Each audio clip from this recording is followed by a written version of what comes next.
Marvel's Avengers Infinity War packed a lot of characters and a lot of plot into its nearly 3-hour runtime. With all the character names, subplots, and relationships that fans had to keep straight, it's no surprise there were some Easter eggs that flew over audiences' heads. Here are a few small details you might have missed in Avengers Infinity War. Nothing goes over my head. My reflexes are too fast. I would catch it. Nebula Disassembled.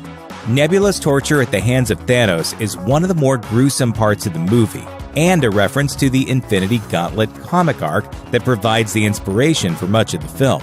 While the movie showcases Nebula strung up like a Damien Hirst exhibit, the comic series features Thanos reducing her to a brain-dead zombie-like form, but still pretty much keeping her on display for company. Her eventual counterattack leads to her possessing the Infinity Gauntlet, which she uses to restore the lives that Thanos ended. Don't be surprised if she has a big role in restoring the lives of Earth's mightiest heroes next year. Ultimate Thor.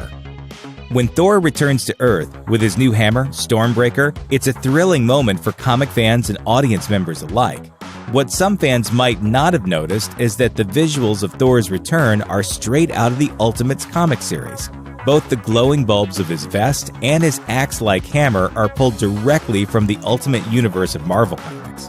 Here's hoping that the new weapon fares a bit better than Thor's old hammer. Cap vs. Thanos, Dawn of Just Us.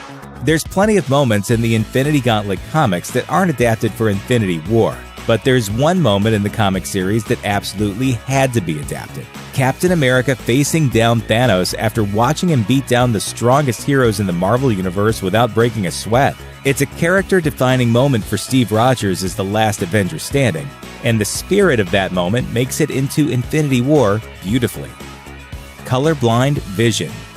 In Infinity War, when Thanos finally rips the Mind Stone out of Vision's head, his body immediately loses coloring. Vision's newly colorless body is pulled straight from the comics, specifically West Coast Avengers. After getting his programming wiped, Vision returned to functionality as a fully colorless, much less emotional hero than he had been.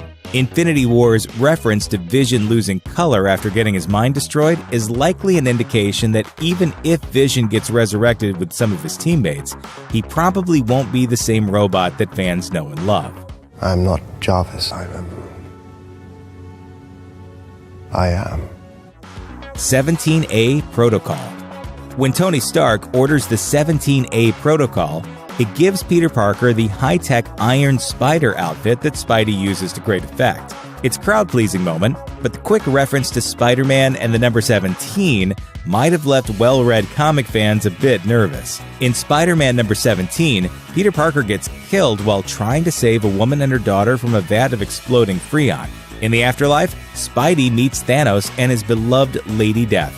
After a struggle, Death takes pity on Spider-Man and the young girl he failed to save, allowing them to come back to life. Like in the comic, Spidey doesn't survive through Infinity War, but it's likely he'll come back in the sequel, since comic books rarely keep anyone off the pages for long.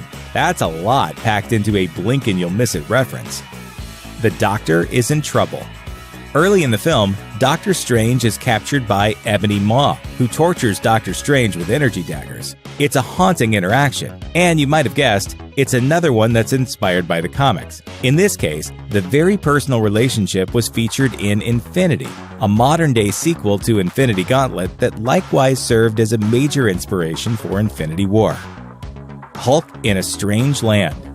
One of the movie's most striking visuals is Hulk getting teleported to Earth to warn Doctor Strange and the rest of the MCU heroes that Thanos is coming. While it's a great way to showcase Thanos' indomitable power early in the film, it's also taken right from the original Infinity Gauntlet comics. In the comics, though, it's the Silver Surfer who gets launched into Doctor Strange's sanctum. There's a deeper reason behind that swap of characters than just rights issues and Hulk being the strongest one there is. Hulk, Doctor Strange, and Silver Surfer are often contemporaries in the comics as part of a super team, the Defenders, so it's not a stretch to substitute one for the other. White Wolf. If you missed the reference at the end of Black Panther, then Avengers Infinity War wants to make sure that you heard right. Bucky gets referred to as the White Wolf by T'Challa when they're preparing to fight Thanos. In the comics, Hunter, the White Wolf, is Wakanda's spy master, as well as T'Challa's Caucasian adopted brother. With Infinity War doubling down on the reference, it looks likely that they're establishing that Bucky will have a place in Wakanda as a spy following the conclusion of the battle against Thanos. If he survives, that is. Ambiguous Ending.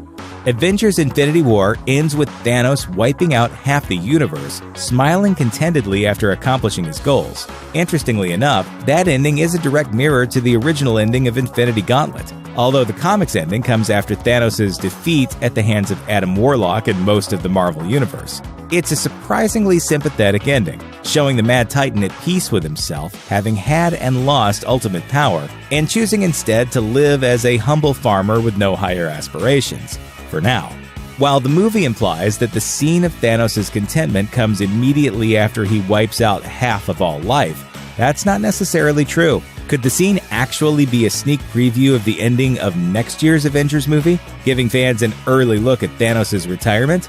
Only a year to find out.